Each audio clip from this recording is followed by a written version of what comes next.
प्यारे बच्चों, rail project के तहत झारखंड के विद्यालयों में मासिक परीक्षा ली जाती थी। क्लास 12th पॉलिटिकल साइंस का हम लोग शुरू से अभी तक जो भी रेल परीक्षा में प्रश्न पूछे गए थे सभी को हम लोग एक ही वीडियो में देखेंगे। चैनल पर पहली बार है तो सब्सक्राइब करके बेल आइकन जरूर दबा लें। इसके पहले मैंने इतिहास का, भूगोल का और अर्थशास्त्र का वीडियो बना दिया है, जो चैनल के प्लेलिस्ट में जाकर आप देख सकते हैं। तो पॉलिटिकल साइंस का क्वेश्चन आया था आपका पहला, ये एग्जाम हुआ था आपका 5/5/2025 को। पहला क्वेश्चन था रूसी क्रांति कब हुई थी, तो ये हुआ था आपका 1917 में। सोवियत संघ के अंतिम राष्ट्रपति कौन थे, तो मिखाइल गोर्बेचेव। कौन आसियान का सदस्य नहीं है, श्रीलंका। खुले द्वार की नीति को किसने अपनाया, तो चीन। जब भारत आजाद हुआ था उस समय भारत में राजवाड़ों की कितनी संख्या थी, 565। बच्चों ये जो आंसर है ये ऑफिशियल आंसर दिया गया है, कॉपी में नोट करके याद कीजिएगा, आपके फाइनल परीक्षा के लिए बहुत इंपॉर्टेंट है। फिर अगला है, भारत का पहला राज्य कौन सा है जहां सबसे पहले सार्वभौमिक वयस्क मताधिकार के सिद्धांत को अपनाकर चुनाव हुआ, तो मणिपुर। बर्लिन की दीवार के बारे में बताएं, तो बर्लिन का दीवार पूंजीवादी दुनिया और साम्यवादी दुनिया के बीच विभाजन का प्रतीक थी। 1961 में बनी यह दीवार पश्चिम बर्लिन और पूर्वी बर्लिन बर्लिन से अलग कर रही थी। 1989 में इस दीवार को तोड़ने के बाद सामबारी खेमे की समाप्त हो गई। 8वां है, यूरोपीय संघ के गठन का क्या कारण था, तो दूसरे विश्व युद्ध की मार से त्रस्त और पस्त यूरोप के देशों की अर्थव्यवस्था को पुनः गतिशील बनाना आवश्यक हो गया था। दूसरा, यूरोपीय देशों ने सबसे पहले इस्पात और कोयले की कमी महसूस की। उनके उद्योग और कारखाने बंद होने के कगार पर पहुंच गए थे। 9वां है, भारत की आज़ादी के समय, आज़ादी हो जाएगा, भारत की आज़ादी के समय इसकी प्रमुख 3 चुनौतियां क्या थी, तो जब भारत आज़ाद हुआ उस समय भारत के सामने निम्नलिखित 3 चुनौतियां थी। पहला, एकता के सूल में बंधे, एकता के सूत्र हो जाएगा, एकता के सूत्र में बंधे एक ऐसे भारत को जिसमें भारतीय समाज की सारी विविधताओं के लिए जगह हो। दूसरा है, दूसरी चुनौती थी लोकतंत्र को कायम रखना, और तीसरी प्रमुख चुनौती थी समूचे समाज का भला हो, ना कि किसी एक तबके का। 10वां क्वेश्चन था, राज्य पुनर्गठन आयोग का काम क्या था, इसकी प्रमुख सिफारिशें क्या थी, तो एम सरकार ने 1993 में राज्य पुनर्गठन आयोग बनाया। इस आयोग का काम राज्यों के सीमांकन के मामले पर गौर करना था। इसकी प्रमुख सिफारिशें थी कि राज्यों की सीमाओं का निर्धारण वहां बोली जाने वाली भाषा के आधार पर होनी चाहिए। इस आयोग की इस आयोग की प्रमुख रिपोर्ट के आधार पर 1956 में 14 राज्य और 6 केंद्र शासित प्रदेश बनाए गए। भारत और रूस के बीच संबंधों का वर्णन करें, तो भारत और रूस के संबंध गहरे हैं। भारत की विश्व नीति, यहाँ विश्व हो जाएगा, विश्व नीति का एक महत्वपूर्ण पहलू भारत का रूस के साथ संबंध है, साथ हो जाएगा। भारत रूस संबंधों का इतिहास आपसी विश्वास और साथ ही हितों का इतिहास है। भारतीय हिंदी फिल्म नगीता रूस के घर घर सुने जाते हैं। रूस और भारत दोनों का सपना बहुध्रुवीय विश्व का है। 2001 के रूस सामरिक समझौते के अंग के रूप में भारत और रूस के बीच 40 द्विपक्षीय दस्तावेजों पर हस्ताक्षर हुए। भारत संघ में हैदराबाद के विलय का विवरण दे। तो विवरण है, हैदराबाद की रियासत बहुत बड़ी थी, या महाराष्ट्र तथा कर्नाटक एवं, थोड़ा सा इस टाइपिंग मिस्टेक है इसलिए मैं सुधार के बोल दे रहा हूँ।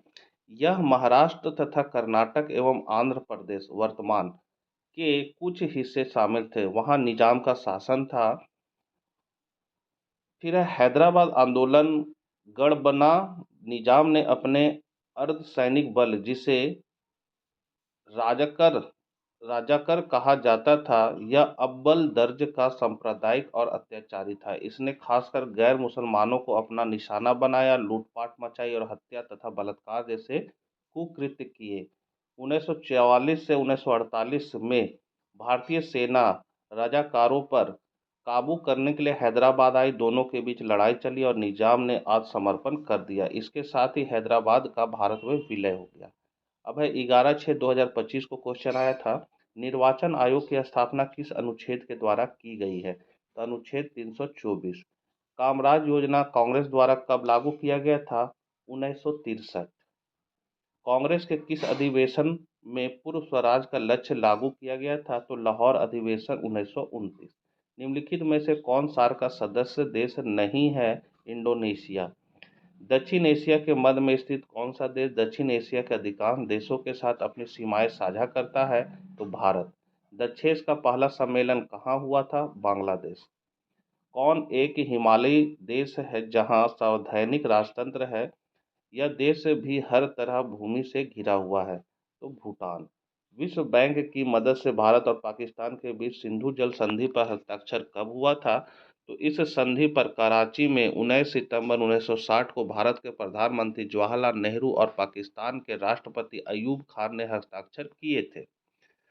फिर 1952 के प्रथम आम चुनाव में कांग्रेस पार्टी तथा भारतीय जनसंघ के चुनाव चिन्ह क्या थे? तो भारतीय राष्ट्रीय कांग्रेस था 2 बैल जोते हुए और भारतीय जनसंघ का था दीपक।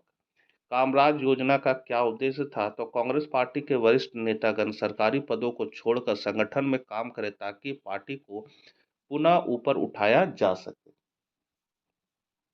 एक दलीय प्रभुत्व से आप क्या समझते हैं? कांग्रेस को एक दलीय प्रभुत्व की स्थिति कैसे प्राप्त हुई? तो एक दलीय प्रभुत्व से तात्पर्य उस स्थिति से जब किसी लोकतांत्रिक देश में अनेक राजनीतिक दलों की उपस्थिति और चुनावों में भागीदारी तो होती है, लेकिन एक ही दल लगातार लंबे समय तक सत्ता में बना रहता है और शेष दलों की भूमिका बहुत सीमित या कमजोर रहती है। भारतीय राष्ट्रीय कांग्रेस को स्वतंत्रता के बाद एक दलीय प्रभुत्व की स्थिति प्राप्त हुई, जिसके मुख्य कारण निम्नलिखित है। तो पहला, ऐतिहासिक नेतृत्व और स्वतंत्रता संग्राम में भूमिका। इसका डिटेल आप लोग देख लीजिए, 2-2 लाइन का डिटेल है। दूसरा है नेहरू जैसे करिश्माई नेता का नेतृत्व। तीसरा है संगठनात्मक मजबूती। चौथा है विपक्ष की कमजोरी। पांचवा पॉइंट है सामाजिक विविधता को समेटने की क्षमता। और छठा है प्रारंभिक चुनावों में भारी जीत। 12 क्वेश्चन है, श्रीलंका के जातीय संघर्ष में किन की भूमिका प्रमुख है?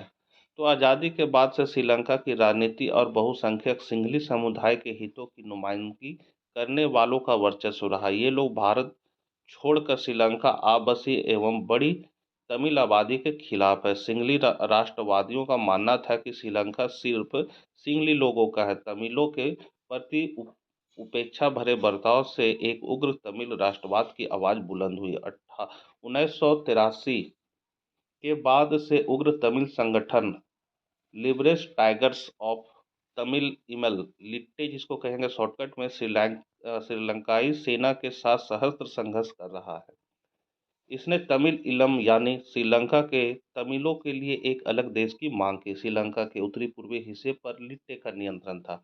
दोनों समुदायों के बीच राजनीतिक वर्चस्व के लिए सहस्त्र संघर्ष जारी था। इस संघर्ष में नया मोड़ तब आया जब श्रीलंका की सेना के साथ मुठभेड़ में लिट्टे का प्रमुख वी प्रभाकरन 18 मई 2009 में मारा गया। कुछ ही समय में लिट्टे का श्रीलंकाई सेना ने खात्मा कर दिया।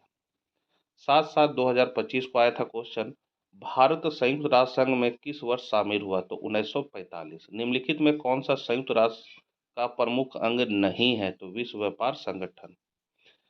प्रथम पंचवर्षीय योजना में ज्यादा जोर किस क्षेत्र पर दिया गया था? तो कृषि पर, और दूसरा उद्योग पर।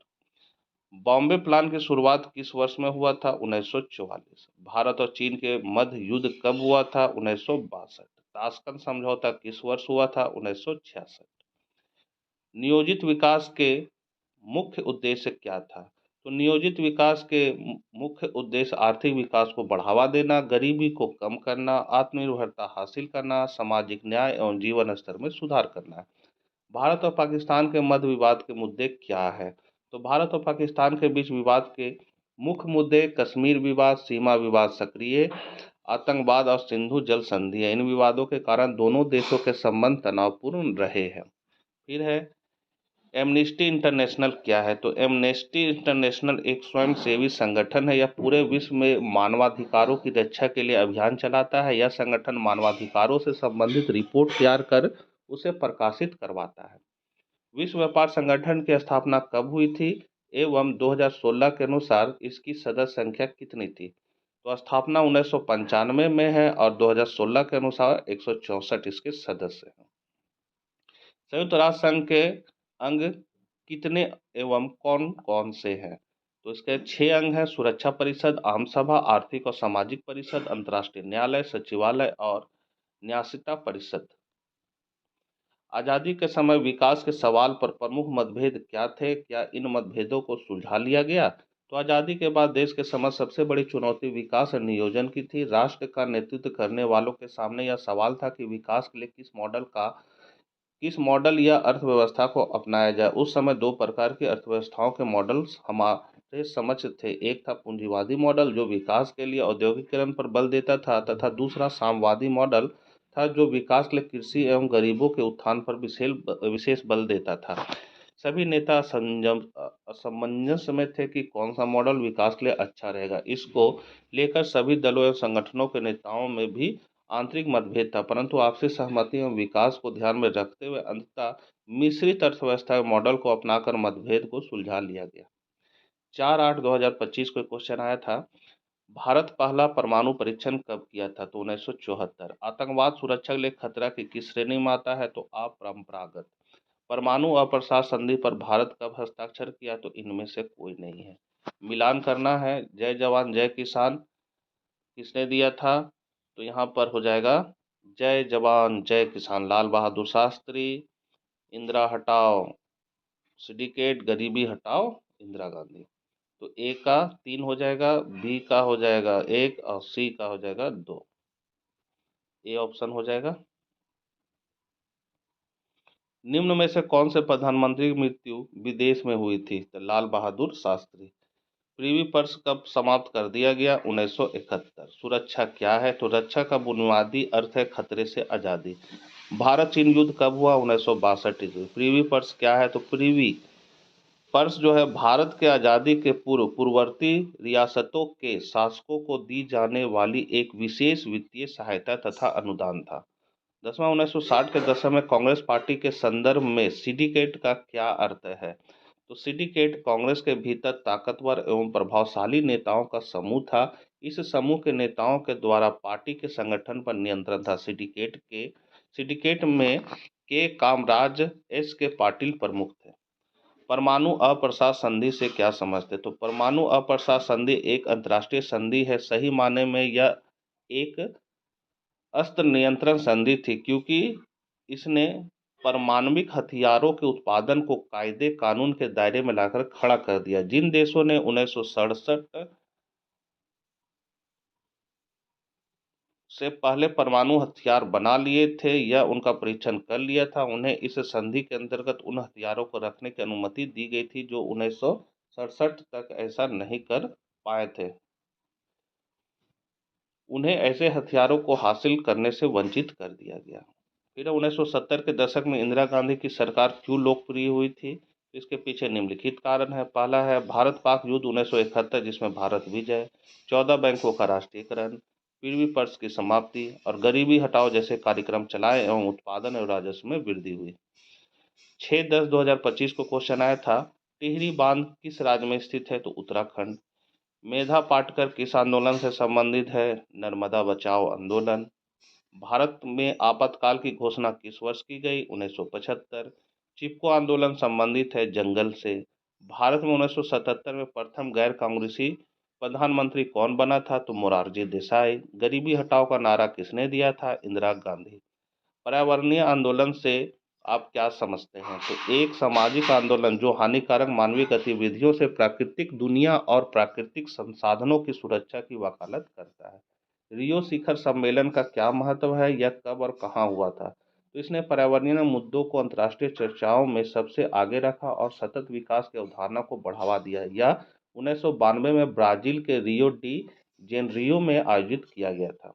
आपातकाल के खिलाफ विरोध की शुरुआत कैसे हुई? तो शुरुआत में इन विरोध प्रदर्शनों का नेतृत्व विपक्षी दलों और छात्र समूहों ने किया। यह विरोध बिहार में शुरू हुआ और पूरे देश में फैल गया। संपूर्ण क्रांति से आप क्या समझते हैं? तो जयप्रकाश नारायण ने बिहार में कांग्रेस सरकार को बर्खास्त करने की मांग की। उन्होंने सच्चे लोकतंत्र की स्थापना के लिए सामाजिक, आर्थिक और राजनीतिक क्षेत्रों में संपूर्ण क्रांति का आह्वान किया। अपने वातावरण में सदियों से रह रहे स्थानीय लोगों के विभिन्न अधिकार क्या है? तो पर्यावरण और राजनीति के मुद्दों को एक साथ लाएं। वे अपने संघर्षों, अपने एजेंडों और अपने अधिकारों की बात करें। जिस क्षेत्र में वे रह रहे हैं, उसके संसाधनों पर अधिकार और विरोध की सुरक्षा। आपातकाल लागू करने के विभिन्न परिणाम क्या थे? किन्हीं तीन परिणामों को समझाएं। तो आंदोलन और हड़ताल का अधिकार निलंबित कर दिया गया। मौलिक अधिकार और अधिकारों की बहाली के लिए अदालत जाने का अधिकार निलंबित कर दिया गया। और सरकार ने प्रेस की स्वतंत्रता को निलंबित कर दिया। राजनीतिक और अन्य संगठनों पर प्रतिबंध लगा दिया गया। विपक्षी दल के नेताओं को गिरफ्तार करके जेल में डाल दिया गया। 4/11/2025 का क्वेश्चन है, मंडल आयोग के अध्यक्ष कौन थे? तो ये थे बिंदेश्वरी प्रसाद मंडल। प्रथम WSF बैठक कब आयोजित की गई? 2001। देशों के बीच सम्मेलन और तीव्र एकीकरण को खाली स्थान कहा जाता है, तो इसको भूमंडलीकरण। भारत का संघ लोक सेवा आयोग अनुच्छेद खाली स्थान के तहत स्थापित किया गया, तो अनुच्छेद 315। WSF का पूर्ण रूप क्या है? तो वर्ल्ड सोशल फोरम। संयुक्त राष्ट्र संघ का मुख्यालय कहाँ स्थित है? न्यूयॉर्क में। भारत में 1984 की कोई दो प्रमुख राजनीतिक घटनाएं बताएं। तो इंदिरा गांधी की हत्या और लोकसभा चुनाव। वर्ल्ड सोशल फोरम क्या है और इसके क्या उद्देश्य हैं? तो एक ऐसा मंच जिसमें वैश्वीकरण का विरोध किया जाता है। वैश्वीकरण को परिभाषित करें तो विभिन्न देशों के बीच परस्पर संबंध और तीव्र एकीकरण की प्रक्रिया ही वैश्वीकरण है। 1984 के लोकसभा चुनाव में कांग्रेस पार्टी को कितने सीटें मिली और उस समय प्रधानमंत्री कौन थे? तो 1984 के लोकसभा चुनाव में कांग्रेस पार्टी को 415 सीटें मिली और उस समय राजीव गांधी प्रधानमंत्री बने। प्रौद्योगिकी ने वैश्वीकरण को बढ़ावा देने में किस प्रकार योगदान दिया? तो पहला है तकनीकी आविष्कार जैसे कंप्यूटर, इंटरनेट आदि। दुनिया भर में विचारों, पूंजी, वस्तु और लोगों का आदान प्रदान केवल प्रौद्योगिकी के माध्यम से ही संभव है। पूंजीगत वस्तुओं और सेवाओं का हस्तांतरण व्यापक और तीव्र गति से होता है। आपसी संपर्क को बढ़ावा। फिर है 1989 के बाद भारतीय राजनीति में हुए किन्हीं चार प्रमुख घटनाओं का वर्णन करें। तो पहला है कांग्रेस प्रणाली का अंत, मंडल आयोग की सिफारिशों का लागू होना, नए आर्थिक सुधार और राजीव गांधी की हत्या।